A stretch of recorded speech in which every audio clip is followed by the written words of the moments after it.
Hello बच्चों, welcome to concept metre. और आज हम प्रॉब्लम प्रैक्टिस करेंगे फ्रिक्शंस के ऊपर। ठीक है बच्चों, तो पहले सारे प्रॉब्लम्स एक बार देख लेते हैं। ये क्वेश्चन नंबर 1 है, क्वेश्चन नंबर 2, 3, 4। देखो बच्चों, क्वेश्चन नंबर 2, 3, 4 सिमिलर है, लेकिन इनमें फोर्सेस जो लग रहा है और जो कंडीशंस हैं वो डिफरेंट है।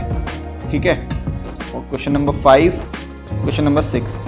ठीक है, तो इन क्वेश्चंस को करने का हमारा जो इंटेंशन है, पर्पस है, वो ये है कि आपको फ्रिक्शन पूरी तरह से समझ में आ जाए।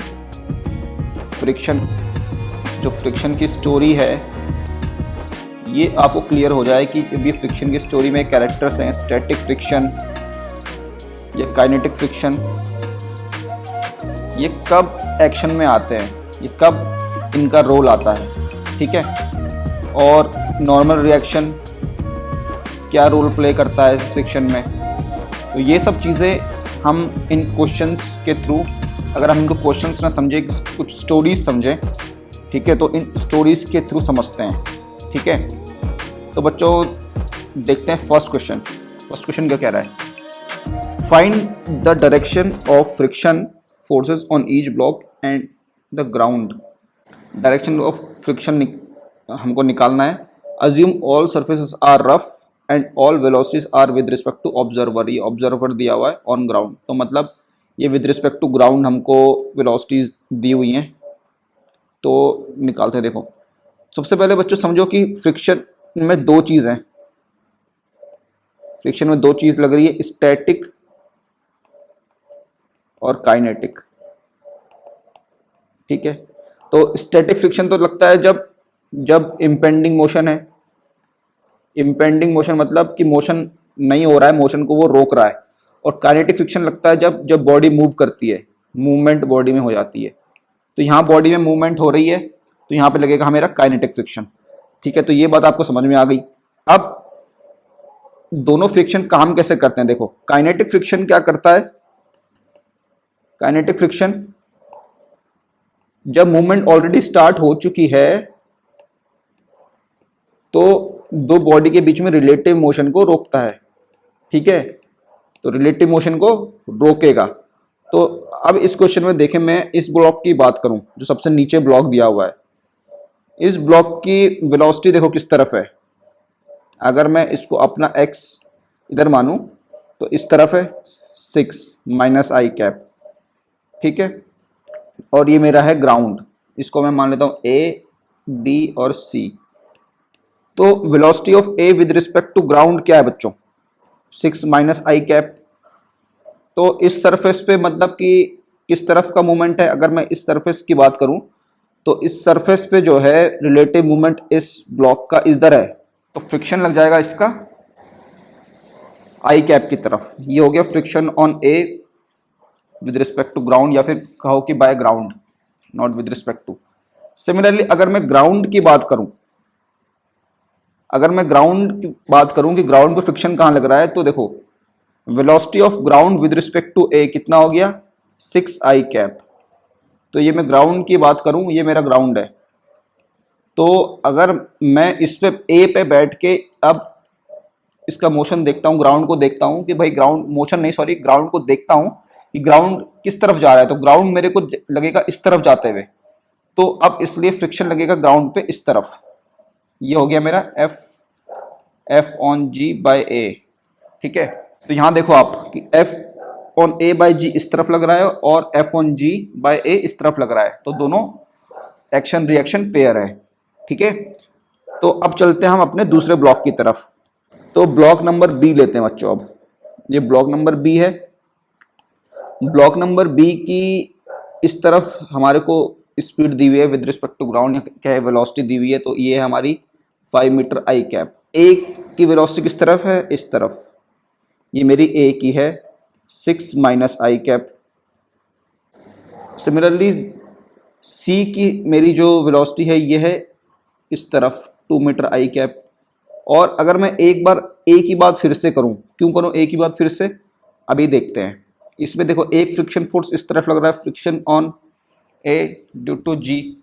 लेकिन ए जो है मेरा दो कॉन्टेक्ट सरफेस में है, एक ये वाला, एक ये वाला। ठीक है, सिमिलरली बी भी मेरा दो कॉन्टेक्ट सरफेस में है, एक ये वाला कॉन्टैक्ट सरफेस और एक ये वाला कॉन्टैक्ट सरफेस। लेकिन मेरा जो सी है, सी सिर्फ एक ही कॉन्टैक्ट सरफेस में है, ये वाला। ठीक है, तो ये चीज़ आपको समझ में आ गई। तो जितने कॉन्टैक्ट सरफेस उतने ही फ्रिक्शन फोर्स। कॉन्टैक्ट सरफेस अगर 2 है, कॉन्टैक्ट सरफेस जितने होंगे उतने ही फ्रिक्शन फोर्स लगेगा, उतने ही टाइप्स या फिर उतने ही नंबर्स आप कह लो। ठीक है, तो ये चीज़ हमने समझ ली। अब देखो, जो ए के ऊपर ग्राउंड की वजह से लग रहा है फ्रिक्शन फोर्स, इधर लग रहा है। क्यों? क्योंकि ग्राउंड के रिस्पेक्ट में ए का मोशन इधर है। अब देखो, अगर जो बी लगा रहा है फ्रिक्शन फोर्स ए के ऊपर, वो किधर लगेगा? तो एफ या V A with respect to B क्या हो गया? ए की मेरी है 6 minus I cap, minus B की है मेरी -5, sorry 5 I cap, 5 I cap है, उसको माइनस कर दिया, तो ये हो गया 11 माइनस आई कैप। तो बी के रिस्पेक्ट में ए मेरे को इधर जाते हुए दिखेगा 11 से, तो जो बी फ्रिक्शन फोर्स लगाएगा ए पे, ये भी इधर ही लगाएगा, friction force on A by B. ठीक है, तो देखो यहाँ पे हमने दो चीज समझ ली कि ए के ऊपर जो दोनों कॉन्टैक्ट सरफेस हैं, दोनों में फ्रिक्शन फोर्स किस तरफ लग रहा है। अब बात करें हम अपने बी भैया की, तो बी भैया कहाँ गए? बी भैया यहाँ पर है। तो इनकी कहानी क्या कह रही है? तो इनकी कहानी कह रही है बच्चों कि देखो, ये इधर से इधर जा रहे हैं 5 मीटर पर सेकंड से, और इनके जो कांटेक्ट में सरफेस है, एक ए का कांटेक्ट सरफेस है ए महाराज, तो ए महाराज इस तरफ जा रहे हैं 6 माइनस आई कैप से, और सी भैया जा रहे हैं इस तरफ 2 आई कैप से। तो देखो, velocity of B with respect to A कितना आ गया था? 11, sorry A with respect to B था वो, तो B with respect to A आ जाएगा मेरा 11 आई कैप, और velocity of B with respect to G मेरा कितना आ जाएगा? 5 माइनस 2 3 आई कैप। अब देखो, जो मेरा बी ब्लॉक है, ये ए के रिस्पेक्ट में इसकी वेलोसिटी है इधर, और सी के रिस्पेक्ट में ए की इसकी बी की वेलोसिटी है इधर। तो दोनों केसेस में फ्रिक्शन फोर्स किधर लग जाएगा? इधर, F on B with respect to A और F on B by C. और अगर आप इतना लंबा चौड़ा नहीं करना चाहो तो आप सिंपली यहां से भी समझ सकते हो कि F on A by B इधर लग रहा है, तो F on B by A इधर लगेगा, equal and opposite action reaction pair. Similarly अगर मैं सी की बात करूं, तो सी मेरा जा रहा है, देखो सी मेरा जा रहा है आई कैप की तरफ, पॉजिटिव डायरेक्शन की तरफ, पॉजिटिव एक्स एक्सिस की तरफ 2 आई कैप से। और अगर मैं सी विद रिस्पेक्ट टू बी, तो कितना आ जाएगा? 2 माइनस 5, ठीक है, -3, तो यह आ गया 3 माइनस आई कैप। तो अब देखो, सी जो है बी के रिस्पेक्ट में किधर जा रहा है? इस तरफ मूव कर रहा है, तो फ्रिक्शन फोर्स सी पे किधर लगेगा? देखो इस तरफ लगेगा, फ्रिक्शन फोर्स ऑन सी। तो बच्चों यहां से क्या सीखा हमने कि देखो, सी का वेलोसिटी आई कैप में है, लेकिन सी में फ्रिक्शन की वजह से इधर ही लग रहा है। ठीक है, और बी की वेलोसिटी इधर है, और इस पे फ्रिक्शन फोर्स इधर लग रहे हैं, दोनों फ्रिक्शन फोर्स बाय सी और बाय ए। और जो ए है, इसके ऊपर 2 फ्रिक्शन फोर्स लग रहे हैं इस तरफ। तो देखो, ये हमको जरूरी नहीं है कि फ्रिक्शन फोर्स हमारा स्पीड की ही डायरेक्शन में लगे या फिर उसके ऑपोजिट डायरेक्शन में लगे, किधर भी लग सकता है। हमने यहां देखा, इसके लिए जो चीज जरूरी है वो है रिलेटिव मोशन। क्या जरूरी है बच्चों? Relative motion. ठीक है, अब नेक्स्ट क्वेश्चन देखते हैं। ये क्वेश्चन क्या कह रहा है? Find out the maximum value of F for which both the blocks will move together.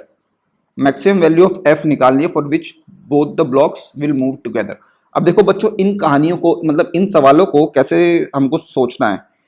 सवाल एक तरह से कहानियां ही हैं, इसके अंदर किरदार बहुत सारे हैं, तो आपको इन किरदारों का रोल पता होना चाहिए कि ये क्या करते हैं। ठीक है ना, आपको ऐसे समझना है सवालों को।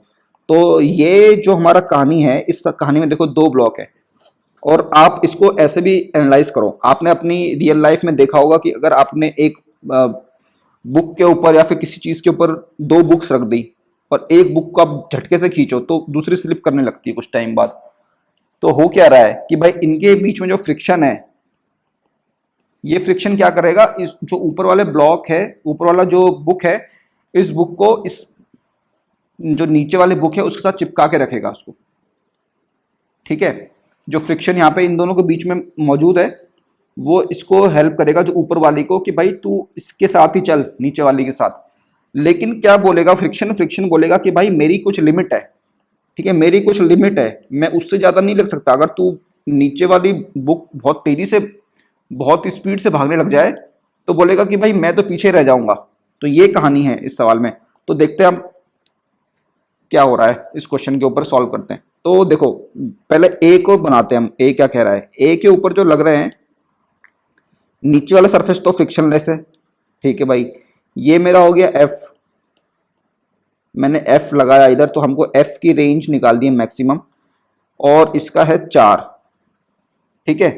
तो पहले हम अगर इसका एफ वी डी बनाए तो देखो नीचे लग रहा है इसका एम जी 4G, और ऊपर एक नॉर्मल डायरेक्शन लगेगा इधर से N1, और एक लगेगा इधर से N2। N2 जो लगा रहा है वो लगा रहा है B, जो B इसके ऊपर है ये N2 लगा रहा है, ठीक है। और अब देखो एक फ्रिक्शन लगेगा इसमें, और इसमें फ्रिक्शन किस तरफ लगेगा वो देखते हैं अभी। तो बच्चों अब देखो कि फ्रिक्शन की डायरेक्शन क्या है इसके ऊपर। अब देखो ये दो ब्लॉक्स हैं, इन पे ये कॉन्टैक्ट सरफेस है, ठीक है, ये इस तरफ जा रहा है। तो अगर इस ब्लॉक की टेंडेंसी क्या है, स्लिप करने की, स्लिप करने की टेंडेंसी है, तो ये इस तरफ स्लिप करने की टेंडेंसी है इसकी। तो ये जो फ्रिक्शन फोर्स इसकी वजह से लगेगा, इस पे हम फोर्स लगा रहे हैं, जो नीचे वाले ब्लॉक के हमने फोर्स लगाया, ठीक है। लेकिन ऊपर वाला ब्लॉक भी मूव कर रहा है, इधर मूव करेगा कुछ लिमिट तक। ये वाला ब्लॉक जो ऊपर वाला ब्लॉक है पूरा सिस्टम मूव करेगा कुछ लिमिट तक इस तरफ। तो जो ऊपर वाला ब्लॉक है उस पे जो फोर्स लगेगा, जो इस पे जो फोर्स लगेगा वो लगेगा फ्रिक्शन, जो इसको मूव कराएगा। क्यों? क्योंकि ये जो मैंने अभी आपको थोड़ी देर पहले समझा है कि दो बुक्स हैं, इस पे हम कुछ फोर्स लगाएंगे तो ये इसको चिपका के रखेगा अपने पास। ये फ्रिक्शन बोलेगा कि भाई तू मेरे साथ चल। तो ये जो साथ चल रहा है, तो ये जो बी पे है ये फ्रिक्शन लगेगा इस तरफ, बी पे फ्रिक्शन लगेगा इस तरफ, और ये फ्रिक्शन मेरा रहेगा स्टैटिक, ठीक है। ये स्टैटिक फ्रिक्शन रहेगा बच्चों। ये भी आपको समझना है अब कि कौन सा फ्रिक्शन लग रहा है, ठीक है। क्योंकि इन दोनों के बीच में रिलेटिव मोशन नहीं है, no relative motion. Relative motion मतलब कि जैसे ये ब्लॉक है ऊपर वाला, ये भी इधर ही जा रहा है सेम स्पीड से, सेम एक्सीलरेशन से, और जो नीचे वाला है वो भी इधर जा रहा है। तो मतलब कि अगर मैं इस पे बैठ के देखूं नीचे वाले ब्लॉक पे, तो ये मेरे को एकदम स्टेशनरी लगेगा। तो रिलेटिव मोशन नहीं है, मतलब कि स्टैटिक फ्रिक्शन आ गया, ठीक है। अब स्टैटिक फ्रिक्शन आ गया, चलो भाई बढ़िया। तो बी पे जो मेरा फ्रिक्शन लग रहा है, बी पे लग रहा है फ्रिक्शन इस तरफ। अगर मैं एक्स इधर अपना एक्स मान लूं, तो बी पे फ्रिक्शन लग रहा है बी बाय ए लग रहा है मेरा कितना आई कैप। तो ए पे किधर लगेगा अपना, इधर माइनस आई कैप। तो ये ए पे लग गया बी के द्वारा, ठीक है। ये चीज आपको समझनी है कि ए पे फ्रिक्शन किधर लगेगा और बी पे फ्रिक्शन किधर लगेगा, ठीक है। इक्वल एंड ऑपोजिट होता है। तो ए पे बी के द्वारा लग जाएगा इस तरफ माइनस आई कैप की तरफ, और बी पे ए के द्वारा लग जाएगा इस तरफ, ठीक है। तो अब आगे बढ़ते हैं। इसका हमने बना लिया अपना फ्री बॉडी डायग्राम। तो अब फोर्सेस को बैलेंस आउट कर लेते हैं।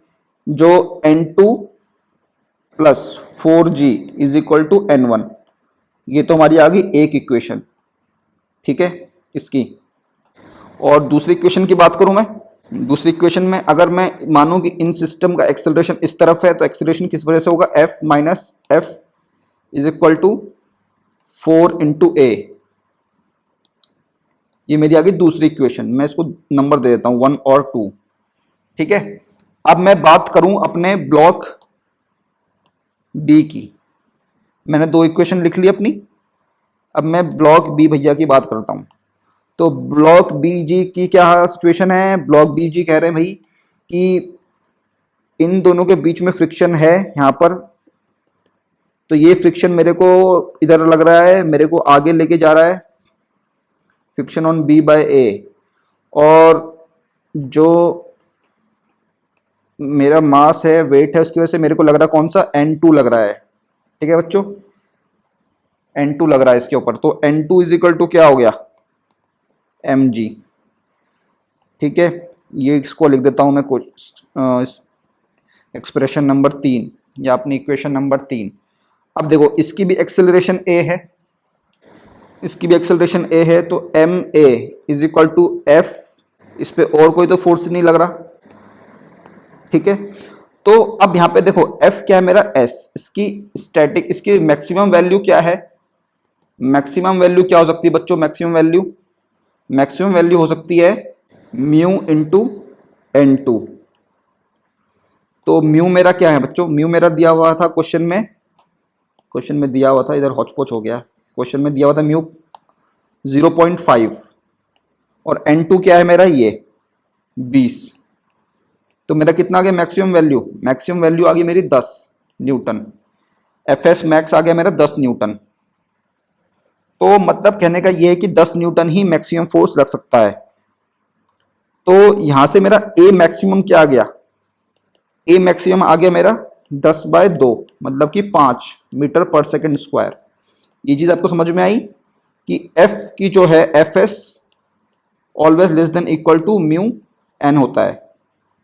ये चीज़ें हमने अपने पहले वाले जो प्रॉब्लम्स हैं और वीडियो है उसमें डिस्कस करी हुई हैं कि ऐसा क्यों होता है। अगर आपको ये चीज़ अभी भी क्लियर नहीं है तो आप प्लीज़ वो वीडियो देखें, ठीक है, क्योंकि कंसेप्ट अगर आपके बेसिक पूरे अच्छे से क्लियर रहेंगे तो आगे आपको प्रॉब्लम्स नहीं आएगी जो आगे के कंसेप्ट समझने में, ठीक है। तो मेरा मैक्सिमम ए आ गया मेरा कितना 5, ठीक है, मैक्सिमम में ए आ गया मेरा 5। तो इस मैक्सिमम स्पीड से तब तक हम जाएंगे तभी तक ये फ्रिक्शन सफिशिएंट है। तो अब देखते हैं कि इससे ऊपर बढ़ जाएगा तब क्या कहानी हमारी होगी, ठीक है। तो इसके लिए मैं इस वाली इक्वेशन में डालता हूं अपनी। तो F क्या हो गया, F हो गया मेरा 4A प्लस एफ। तो 4 इंटू 5 प्लस 10। ये चीज़ आपको आई होप समझ में आई होगी कि A मैक्सिमम मेरा 5 है और F मेरा 10 है। F मैक्स की वैल्यू मेरे पास 10 दी हुई है। तो 30 न्यूटन तक का वो फोर्स है जब तक ये फोर्स लगेगा तो ब्लॉक मूव करेंगे। अब सपोज इसमें मैं देखूं कि भाई मैं अब फोर्स लगाता हूं इसमें 40 न्यूटन, चलो भाई मेरा मन किया और मैं बोला कि 40 न्यूटन फोर्स लगाऊंगा मैं। तो अब देखते हैं तब क्या होगा। अब नीचे वाला ब्लॉक देखते हैं, इस पे मैंने 40 न्यूटन फोर्स लगा दिया। अब इधर जो फ्रिक्शन लग रहा है इसके ऊपर, इधर इसकी मैक्सिमम वैल्यू क्या है फ्रिक्शन की, म्यू इंटू एन टू जो यहां पर आ रहा था, म्यू इंटू एन टू आ रहा था। तो फ्रिक्शन की वैल्यू कितनी है यहां पर 10, ठीक है। और ब्लॉक का है मेरा 4 kg। तो 4 इंटू ए कितना हो गया 40 माइनस 10। तो ए इस ब्लॉक का ए कितना आ गया, इस ब्लॉक का ए आ गया मेरा 7.5 मीटर पर सेकंड स्क्वायर अगर मैंने 40 न्यूटन फोर्स लगा दिया। और अब मैं ऊपर वाले ब्लॉक की बात करूं, ऊपर वाले ब्लॉक में फ्रिक्शन कितना लग सकता है, मैक्सिमम फ्रिक्शन लग सकता है मेरा 10 म्यू इंटू एन और इसका है 2। तो इसकी एक्सेलरेशन क्या रहेगी 5 मीटर पर सेकंड स्क्वायर। तो अगर अब देखो कि इसकी इस तरफ एक्सेलरेशन आ रही है 7.5 और इसकी आ रही है 5। तो 30 न्यूटन से जैसे ही फोर्स ऊपर बढ़ेगा तो दोनों की एक्सेलरेशन अलग अलग आ जाएगी, ठीक है। तो बच्चों अब देखते हैं नेक्स्ट क्वेश्चन, आगे बढ़ते हैं। तो अब देखो बच्चों इस क्वेश्चन में क्या कह रहा है, सिमिलर ही क्वेश्चन है। देखो इसमें हमने एक चीज यहां पर डाल दी कि हमने इधर भी फ्रिक्शन डाल दिया, इधर भी फ्रिक्शन डाल दिया और अब हमको वो चीज निकालनी है। तो ये जो तो प्रॉब्लम्स हैं इसके बाद हम क्या करेंगे, जो नेक्स्ट क्वेश्चन भी सिमिलर ही है। नेक्स्ट क्वेश्चन में हम क्या करेंगे, फोर्स ऊपर लगा देंगे, हम इसमें फोर्स लगा देंगे ऊपर की तरफ और अब देखेंगे कि क्या हो रहा है। तो पहले ये वाला क्वेश्चन देख लेते हैं, इस क्वेश्चन में कैसे क्या कहानी चल रही है इस क्वेश्चन में। तो इस क्वेश्चन में क्या हुआ, इस क्वेश्चन में हुआ ये कि हमारा जो नीचे वाला ब्लॉक था फोर्स हम इसी पे लगा रहे हैं, लेकिन अब ग्राउंड भी हमने मान लिया कि ग्राउंड में भी फ्रिक्शन है, इधर भी फ्रिक्शन है और इधर भी फ्रिक्शन है, दोनों तरफ फ्रिक्शन है। तो अब इस सवाल की कहानी देखी जाए। इस सवाल में मैंने लगाया कि एफ अभी भी लग रहा है इधर। अब देखो विद रिस्पेक्ट टू ग्राउंड इसकी किस तरफ होगी, फ्रिक्शन इस तरफ होगा फ्रिक्शन, क्योंकि ग्राउंड तो स्टेज इधर है और अगर इस यहाँ से देखूं तो ये इधर जाता हुआ मेरे को दिखेगा। तो फ्रिक्शन मेरे को लगेगा इसका इस तरफ और जो ऊपर वाला है ऊपर वाला ब्लॉक भी लगाएगा इसमें फ्रिक्शन इस तरफ। क्यों लगाएगा ये हमने देख भी रखा है। और अगर आपको फ्रिक्शन का समझना है कंसेप्ट तो ये देखो, इसको ऐसे भी समझ सकते हो आप कि अगर फ्रिक्शन नहीं है, मान लो इस पर मैंने कुछ भी फोर्स लगाया, अगर फ्रिक्शन नहीं है तब तो ब्लॉक भागेगा बड़ी तेजी से, बहुत तेज। लेकिन जैसे ही फ्रिक्शन आ गया तो ब्लॉक क्या हो जाएगा, स्लो हो जाएगा, बोलेगा भैया चलो रुको रुको, इधर रुको इधर रुको इधर रुको, आराम से चलो आराम से चलो। तो ये बोलेगा। इसकी वजह से आप इसको ऐसे भी समझ सकते हो कि फ्रिक्शन ब्लॉक पे किस तरफ लग रहा है, ठीक है। ये दो हमारा लग गया फ्रिक्शन इस तरफ, तो N2 एक ऊपर लगेगा ऊपर वाले ब्लॉक की वजह से, एक नीचे लगेगा कांटेक्ट अर्थ की वजह से, जो सरफेस है अर्थ के साथ, ये वाला मेरा mg है, ठीक है। तो सिमिलर इक्वेशन हो गई n1 is equal to n2 plus mg, ठीक है। और इसकी अगर एक्सेलरेशन की बात करूं, ma is equal to f minus f1, इसको मैं नाम दे दूं f1 और f2, f1 माइनस f2। तो क्या हो गया, f माइनस f1 क्या हो जाएगा, म्यू n1, और f2 सिमिलरली क्या हो जाएगा, म्यू n2। म्यू 1 म्यू 2 करना पड़ेगा क्योंकि अलग अलग फ्रिक्शन है। तो 4 इंटू ए, ये तो आ गई मेरी एक इक्वेशन यहां से। अब मैं बात करूं ब्लॉक 2 की।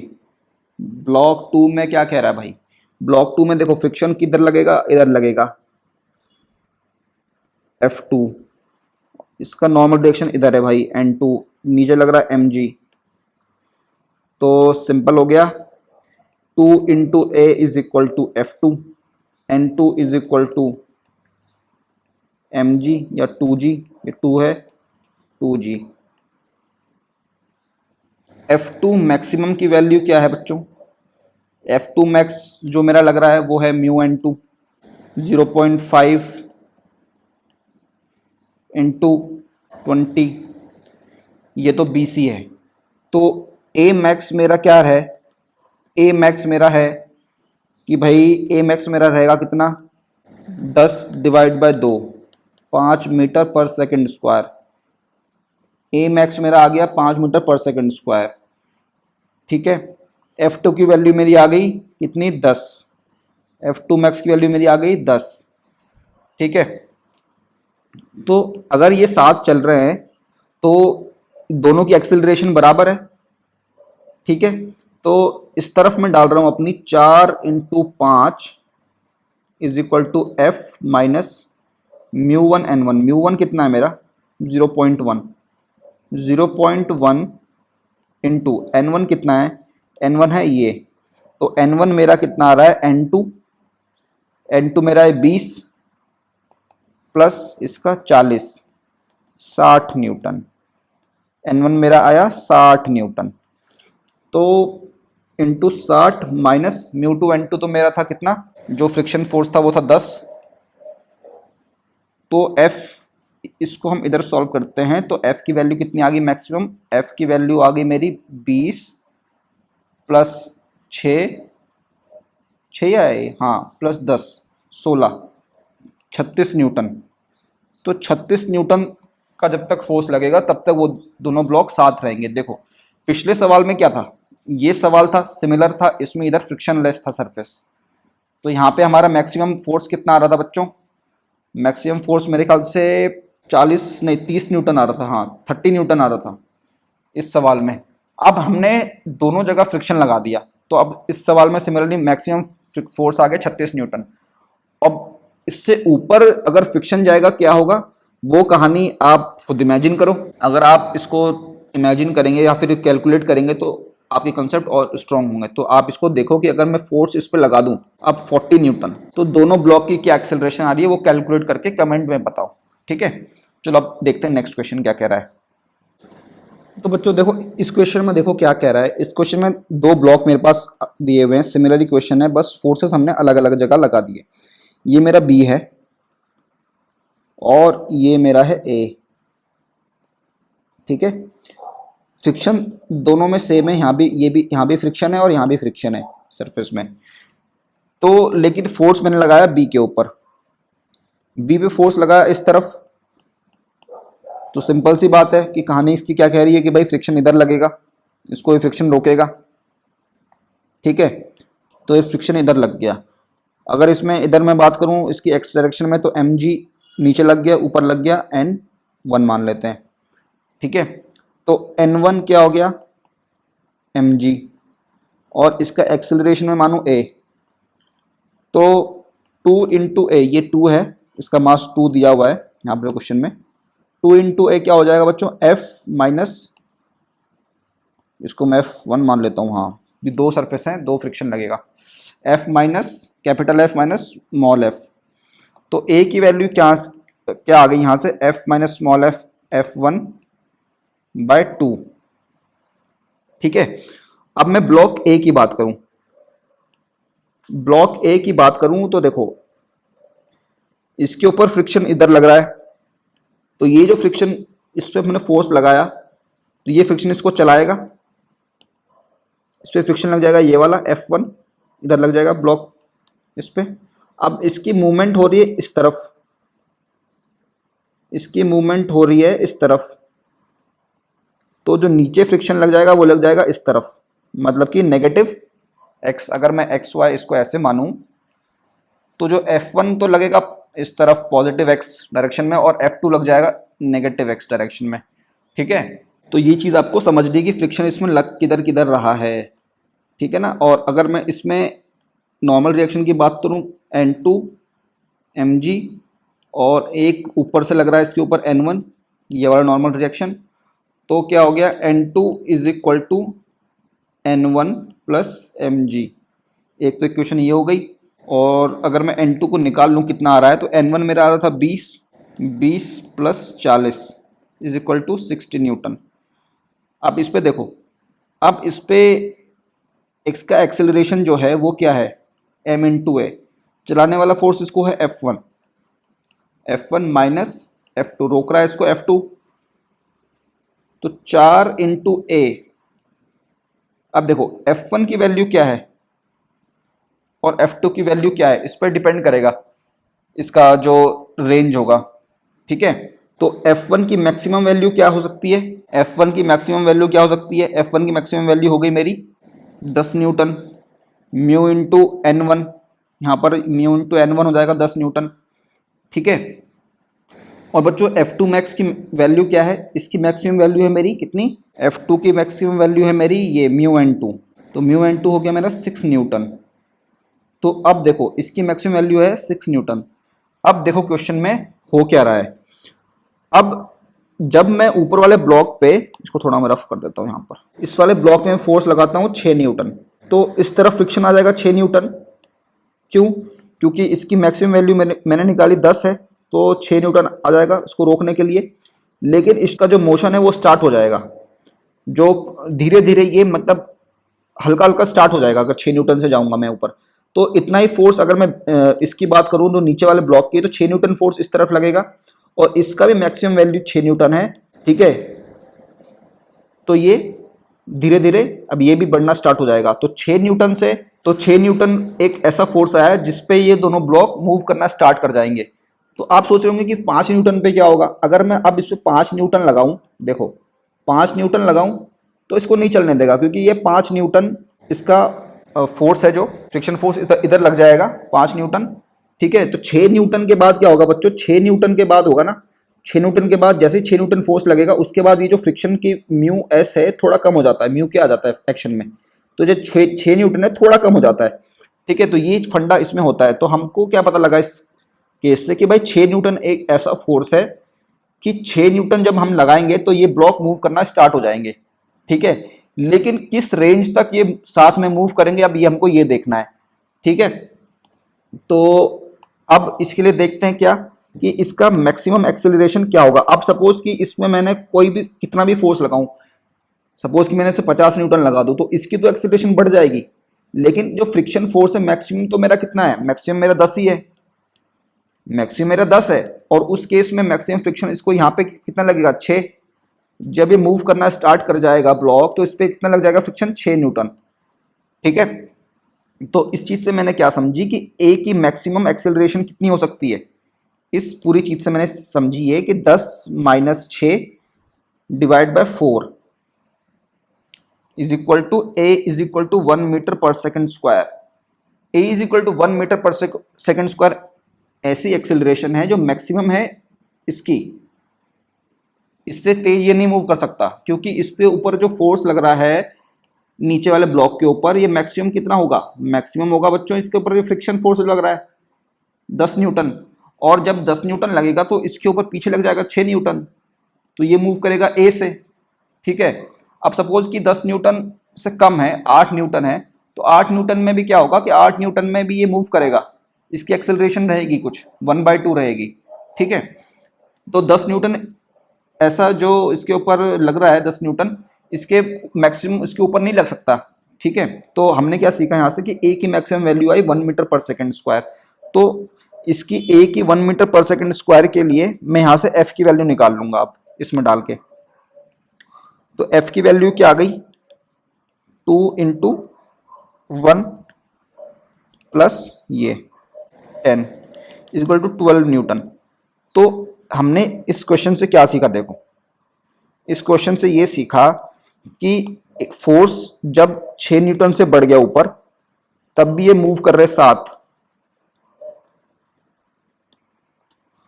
और 12 से नीचे रहना चाहिए फोर्स। ठीक है, 6 से बड़ा और 12 से कम। तो फोर्स की वैल्यू लाई कर रही है 12 से 6 के रेंज में, जब ये दोनों ब्लॉक साथ मूव करेंगे। ठीक है बच्चों, तो चलते हैं हम नेक्स्ट कहानी की तरफ। तो ये कहानी क्या कह रही है, मास m and capital M and small m are placed on a rough inclined plane as shown in figure. Find out the acceleration of the blocks and contact force in between these surface. ठीक है बच्चों, तो यहाँ पे हमको इनके कुछ constant दिए हुए हैं, स्टैटिक फ्रिक्शन और एंगल हमको दिया हुआ है। तो बच्चों इन सवालों में ना एक चीज़ आपको ध्यान में रखनी होती है, क्या, सबसे इम्पोर्टेंट चीज़ इन सवालों में होती है दोनों का कोफिशिएंट ऑफ फ्रिक्शन। ठीक है, दोनों का कोफिशिएंट ऑफ फ्रिक्शन क्यों इंपॉर्टेंट है, तो इसके लिए हम बनाते हैं पहले इसका FBD। ठीक है, तो मैं आपको एक जनरलाइज सिचुएशन का भी बता देता हूँ कि कैसे होगा। सपोज कि मेरे ये दो ब्लॉक हैं, एक इंक्लाइन प्लेन है, एंगल है थीटा, इसका मास है छोटा m, ये बड़ा M, और इसका मैंने कोफिशिएंट ऑफ फ्रिक्शन ले लिया μ1 और इसका ले लिया मैंने μ2। तो इसका बनाते हैं FBD।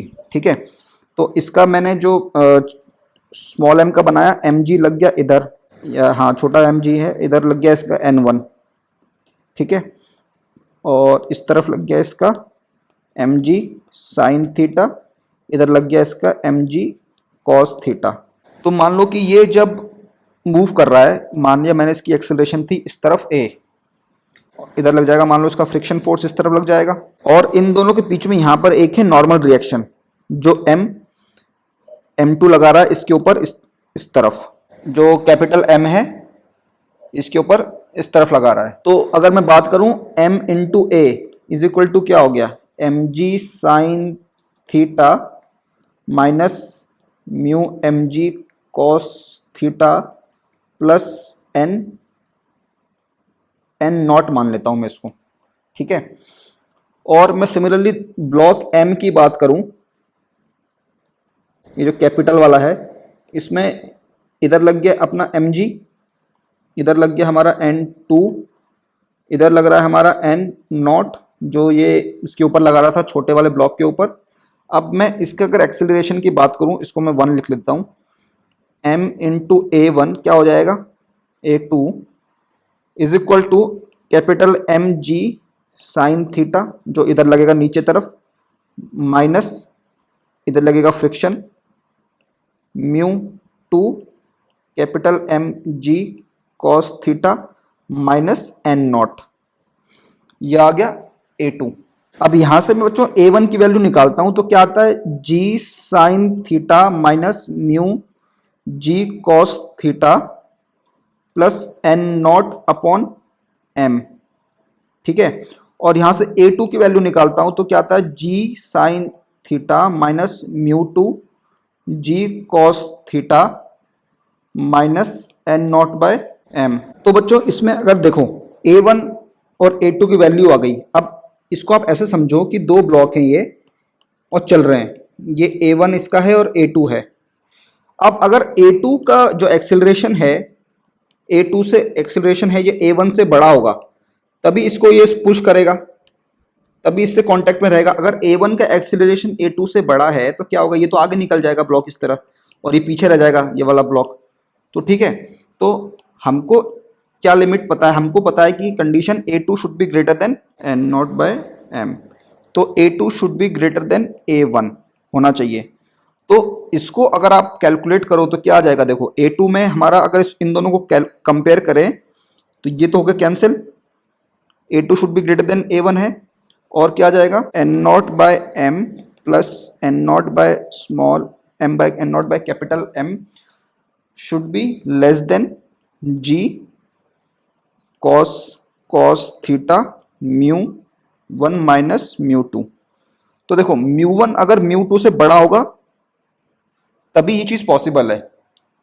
तो कहने का मतलब क्या है कि ये अगर म्यू 1 मेरा म्यू 2 से बड़ा है, म्यू यहाँ पे इस केस में मेरा म्यू 5 0.5 और 0.2 दिया हुआ है तो ये पॉसिबल है। लेकिन अगर यही 0.2 इसका दिया होता और 0.5 इसका दिया होता, सॉरी 0.2 एंड 0.5, सॉरी मैं उल्टा लिख दिया, या फिर अगर बराबर भी होगा इन दोनों का तब भी कांटेक्ट फोर्स इनका जीरो होगा।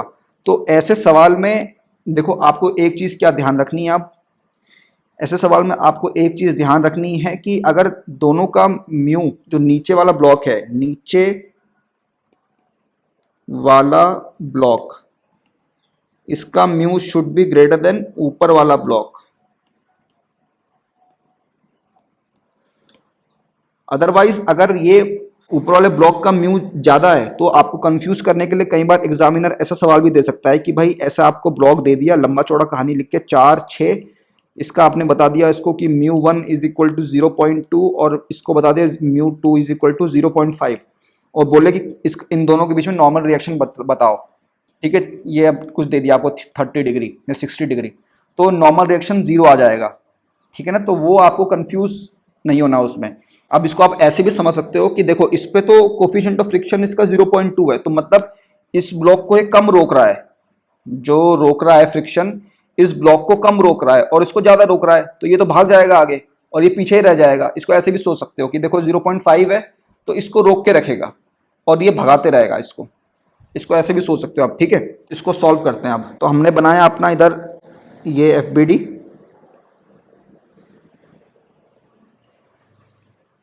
mg, इधर लग गया मेरा नॉर्मल रिएक्शन 1, इधर एक कंपोनेंट लग जाएगा mg साइन थीटा, इधर लग गया मेरा mg कॉस थीटा। ठीक है, इस तरफ लग गया मेरा फ्रिक्शन F1 और यहाँ पे लग गया मेरा नॉर्मल रिएक्शन।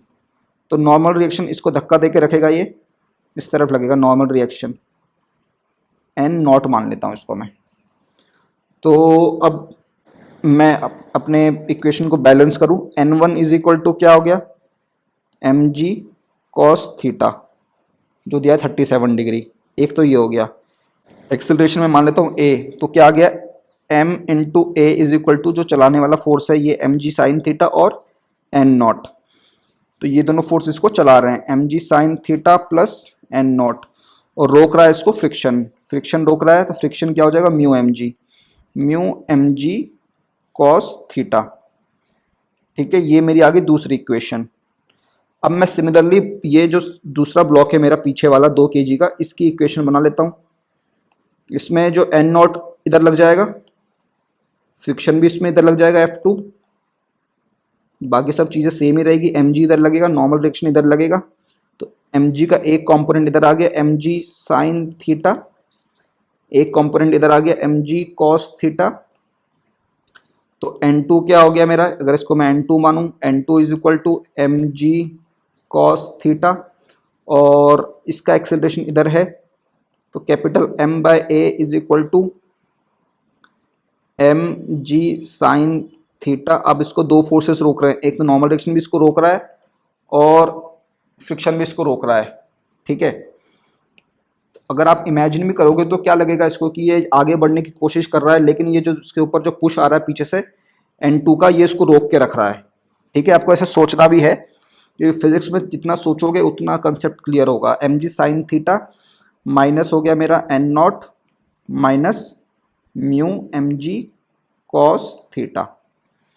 ठीक है, तो अब इसमें मेरे को सब चीज दी हुई है एक्सेप्ट n नॉट, तो मैं n नॉट को एलिमिनेट कर दूंगा इन दोनों इक्वेशन से। ठीक है, तो इन दोनों इक्वेशन को मैं ऐड कर दूं, ये दोनों इक्वेशन मेरे पास है, मेरे को a निकालना है। ठीक है, a मेरे को निकालना है, m मेरे को दिया है, थीटा मेरे को दिया है, म्यू मेरे को दिया है, यहाँ भी मेरे को म्यू दिया है, तो मेरे को सिर्फ एन नॉट को एलिमिनेट करना है। तो इन दोनों इक्वेशंस को ऐड कर दूंगा, ये इसको मान लो 1 और 2, तो 1 + 2 कर दूंगा। ठीक है, तो 1 + 2 करता हूँ अब। तो 1 + 2 करूँ तो क्या आ रहा है अब, स्मॉल m कितना है 1, a और इधर ये कितना है 2 + 2a इज इक्वल टू, ये है मेरा g sin थीटा, तो ये आ गया 10 sin 37 प्लस एन नॉट, यहाँ पे प्लस है यहाँ पे माइनस है, तो दोनों हो गए कैंसिल, और ये मेरा माइनस में रहेगा। Mu M G cos theta इस तरफ लग रहा है इसमें, तो माइनस म्यू कितना मेरा है 0.5, 0.5 इंटू 10 इंटू कॉस 37। अब इधर मैं देख लेता हूँ, इधर प्लस हो जाएगा ये M G sine theta, plus plus क्या आ गया मेरा, एम जी साइन थीटा कितना है, एम मेरा है 20 साइन 37 माइनस म्यू इसका कितना है 0.2 into M G cos theta, 0.2 into 10 into cos 37। ठीक है, तो बच्चों यहाँ से सॉल्व कर लेंगे। साइन 37 मेरा होता है 3/5, ये होता है 3/5 और cos 37 होता है मेरा 4/5। तो इससे आप सॉल्व कर लोगे। ठीक है, एक्सेलरेशन आपका निकल जाएगा, और नॉर्मल रिएक्शन भी आप इनमें किसी भी इक्वेशन में आप एक्सेलरेशन की वैल्यू पुट करके निकाल सकते हो। अब इस सवाल को करने का देखो एक सिंपल तरीका जो मैंने आपको पहले बताया भी हुआ है कि चलाने वाला फोर्स और रोकने वाला फोर्स। ठीक है, तो जो हमने ये इक्वेशन निकाली है फाइनली, ये वाली इक्वेशन आप देखो, तो देखो इसमें जो नेट फोर्स चलाने वाला इसका लग रहा है क्या, 10 sin 37 और 20 sin 37, जो दोनों ब्लॉक है इनका मैं अगर कंबाइंड मास इसको इस तरह से मान लूं कि भाई दो पार्ट से मिलके बना हुआ है ये ब्लॉक, दो पार्ट से मिलके ये ब्लॉक बना हुआ है। इसमें एक पार्ट तो मान लो कि एक लकड़ी का बना हुआ है, और एक पार्ट मान लो कि ये मेटल का बना हुआ है, इतना पार्ट, और ये चिपके हुए हैं। अब इसका पूरे सिस्टम का 3 kg वेट है, इसका वेट है कितना 1 kg, इसका है 2 kg। तो इसमें नीचे इस तरफ कितना लग गया 3g sin 37। अब इतना जो 1 kg वाला पार्ट है इसमें लग रहा है फ्रिक्शन इसकी वजह से, और 2 kg वाला पार्ट है इसमें फ्रिक्शन लग रहा है इसकी वजह से।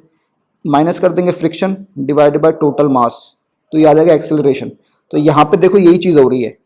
ठीक है बच्चों, तो अगर ऐसे सवाल आ जाए तो शॉर्टकट में कैसे करना है वो मैंने आपको बता दिया। देखो इसमें लंबा चौड़ा ये सब एफबीटी वगैरह बनाओगे तो एग्ज़ाम में आपका ये हो जाएगा टाइम वेस्ट।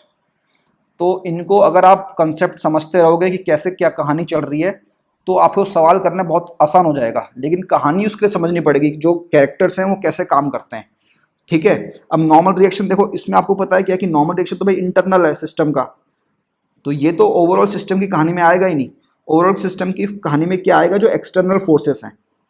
ठीक है, जो एक्सटर्नल फोर्सेस हैं जैसे कि फ्रिक्शन है, ये कहानी में आ जाएगा, और जो इसका मास है वो इस तरफ लगेगा, तो मास का कॉम्पोनेंट है इसको चलाएगा। तो आपको ऐसे सोचना है। ठीक है बच्चों, चलो आप आगे बढ़ते हैं नेक्स्ट क्वेश्चन की तरफ। तो बच्चों ये क्वेश्चन क्या कह रहा है, on a fixed wedge system with both surface inclined at 45 degree to the horizontal as shown in the figure, a particle A of mass m is held on the smooth plane। ये particle A है, ये smooth plane पे है, by a light string which passes over a smooth pulley, ये पुली भी smooth है। Particle B of mass 3m, particle B of mass 3m which rests on a rough plane, ये rough plane दिया हुआ है हमको। The system is reduced from rest and acceleration of each particle is √2, acceleration दिया हुआ है √2। Find the tension in the string, coefficient of friction. अगर इसको शॉर्टकट तरीके से मैं करना चाहूँ तो बच्चों मेरे को सिस्टम की एक्सेलरेशन दी हुई है इस तरफ, मैं मान लेता हूँ कि ये इस तरफ है, इस तरफ भी हो सकती है, लेकिन मैं मान लेता हूँ इस तरफ है ये ए, जो मेरे को दी हुई है √2। ठीक है, तो अब मैं सिस्टम को एनालाइज करूँ तो क्या देखूंगा कि मैं ये ब्लॉक जो मूव कर रहा है इस तरफ मूव कर रहा है, चलाने वाला फोर्स क्या हो गया इसको 3mg sin 45, एक फ्रिक्शन लग रहा है इसके ऊपर, तो फ्रिक्शन लग रहा है तो म्यू 3mg cos 45, और ये ब्लॉक का इस तरफ लग रहा है कंपोनेंट, तो ये भी इसको रोक रहा है -mg sine 45 divide by total mass of system 3m plus m। ये क्या होगा, दिया है हमको √2 दिया है। अब इसको सॉल्व कर लेते हैं। 3 से ये हो गया माइनस, तो आ गया 2mg sine 45 minus 3mg cos 45 into mu divided by 4m। m से m कैंसिल हो गया, ठीक है, और ये आ गया मेरा √2। तो इधर मेरा आ गया 2 इंटू जी साइन 45 कॉस 45 दोनों सेम ही है, 1/√2। तो 1/√2 इसको हम बाहर ले आए, इसको काट करके, और √2 चला गया इधर, तो 4 इंटू √2 इधर आ गया, तो ये आ गया 8 बराबर 2g 20 minus 3g into you minus 30u। तो 30u मेरा आ गया 12 और u मेरा आ गया 2/5। तो देखो, अगर आपको एग्जाम में क्वेश्चन आए तो आपको ऐसे करना है अगर एक्सेलरेशन निकालना है, ठीक है, और इसका टेंशन निकालनी है। 2 पार्ट में दिया है, ठीक है, 2 पार्ट में दिया है, और इसको आपको, इसमें आपको देखो एक्सेलरेशन दिया है, वो म्यू दे के आपको एक्सेलरेशन भी पूछ सकता है एग्जामिनर, ठीक है। अब टेंशन निकाल लिए तो सिंपली मैं इस ब्लॉक को ले लेता हूँ। तो इस ब्लॉक में जो इसकी एक्सेलरेशन है इस तरफ, तो M A is equal to T minus M G sine theta. m into A दिया है √2, t मेरे को निकालना है, ठीक है, m इंटू 10/√2, ठीक है। तो ये आ गया मेरा, अब इसमें कुछ ये ज़्यादा करने की जरूरत नहीं है, 5√2 आ गया, तो t मेरा आ गया 6√2 m, राइट, 5√2 ये है m√2। तो देखो, ये क्वेश्चन ऐसे सिंपली आप कर सकते हो 2 मिनट के अंदर। 2 मिनट में आपके 2 सवाल पक्के हो गए, अगर ये सवाल आपका फंस गया। तो ऐसे क्वेश्चंस को करने के लिए जो ये ब्लॉक वाले सिस्टम है या फिर ऐसे जो कॉम्प्लेक्स सिस्टम है, इनमें आपको देखना है कि भाई मूविंग फोर्स या फिर चलाने वाला फोर्स। अब इसमें देखो, रस्सी के अलोंग मूवमेंट हो रही है, जो रस्सी बंधी है इसके अलोंग मूवमेंट हो रही है। ये फोर्स इधर इसको रोक रहा है, रस्सी को रोक रहा है, और ये रस्सी को जो खींच रहा है ये फोर्स इधर खींच रहा है। ये जो फ्रिक्शन है ये भी रस्सी को रोक के रख रहा है, ठीक है। तो हम लोग क्या है, मूविंग फोर्स माइनस रोकने वाला फोर्स अपॉन टोटल रस्सी कितने वेट को खींच रही है। रस्सी इधर से m को खींच रही है, इधर 3m को खींच रही है, टोटल 4m को खींच रही है। तो ऐसे हम लोग निकाल सकते हैं सिंपली, ठीक है बच्चों। तो अब आप इसको FBD से भी करके देखना। इसमें इस वाले जो हमारा 3m वाला ब्लॉक है, 3m इसका मास है, इसका FBD बना के ये भी करके देखो, ठीक है बच्चों। तो आई होप आपको सारे क्वेश्चन ये समझ में आए होंगे, अच्छे लगे होंगे, और आपके कंसेप्ट चाहे वो फिक्शन के हो, टेंशन के हो और पुलिस सिस्टम के हो, सारा स्ट्रॉन्ग हो जाएगा आप, ठीक है। अगर आपको कोई भी डाउट लगे तो आप कमेंट करके जरूर बताएं, ठीक है बच्चों। Thank you.